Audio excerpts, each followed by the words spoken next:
विपक्षी दल बीजेपी सरकार के खिलाफ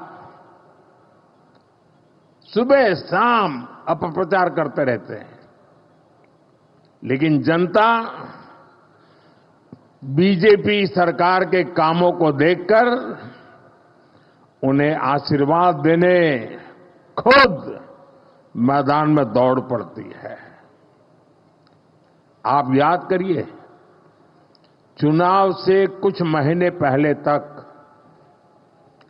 बड़े बड़े पॉलिटिकल एक्सपर्ट्स ओडिशा में बीजेपी को पूरी तरह से खारिज कर रहे थे।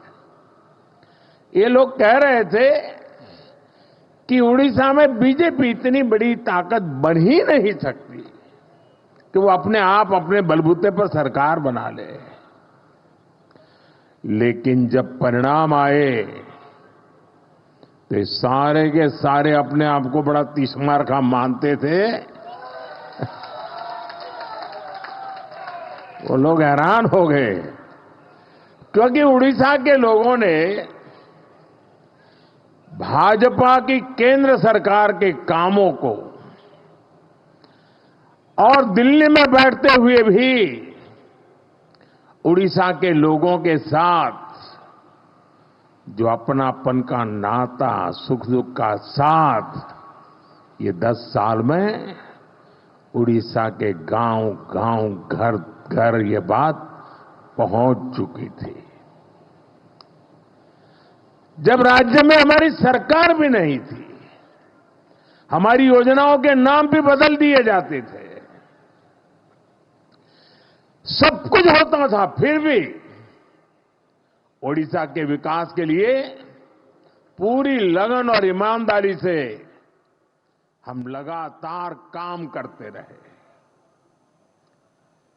केंद्र सरकार ने, और मैं कहता हूं भारत सरकार के मंत्रिपरिषद में जितना उड़िया का प्रतिनिधित्व रहा है, पहले कभी नहीं रहा। और केंद्र सरकार ने कभी ये नहीं सोचा कि यहां पर जो सरकार है वो हमारे साथ है, नहीं है, कार्यकर्ताओं को अच्छा लग रहा है, बुरा लगता है। हम वो नहीं सोचते थे, हम जनता का भला करना सोचते थे।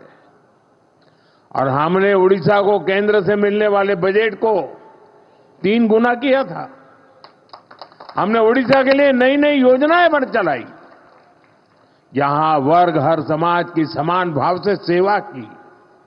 और इसलिए उड़ीसा की जनता बीजेपी की नीतियों को और कार्यशैली को भली भांति जान पाई, उनका एक विश्वास पैदा हुआ और दिल खोलकर हमें आशीर्वाद दिया। मैं तो इंटीरियर में जाता था, कभी मैं संकोच करता था कि अरे मेरी हिंदी भाषा में मैं बात कैसे पहुंचाऊंगा, लेकिन मैं देख रहा था कि भाषा भी कभी रुकावट नहीं बनी, भाव इतने मजबूत थे जो भाषा से भी ऊपर सवार हो जाते थे। साथियों, मुझे पहले सीएम के रूप में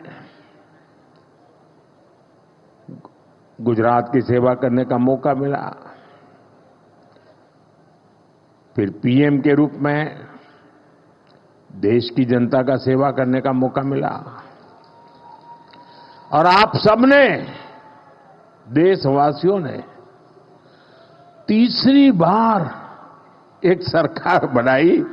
मैं दुनिया में जहां भी जाता हूं, सारा दुनिया के लोगों को लगता है भाई क्या बात है, हिंदुस्तान के लोग 140 करोड़ का देश, इतना बड़ा देश, और लगातार एक सरकार को बार बार चुनता जा रहा है।